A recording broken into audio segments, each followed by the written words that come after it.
थी बहुत शदीद जख्मी ने आखा ने मैंने नहीं 112 वाले नहीं दसा के फौत थी मैं तो 10 मिनट सराह तो 10 मिनट पहुंचा गड्डी बजा के चलो उत्ता पहुंचा तो दवाई फौत थी गए बहुत लैकन बहुत ज़्यादा लैकन बस डाडे की खिदमत करें डाडी की खिदमत करें समझे भी डाडे कोल आन बड़े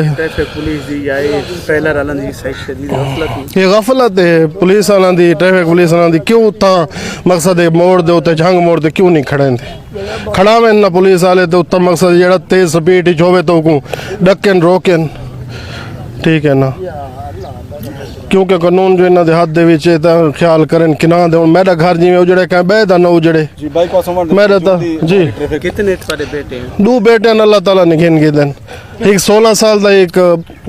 14 साल का एक नामी पढ़ता एक नामी पढ़ता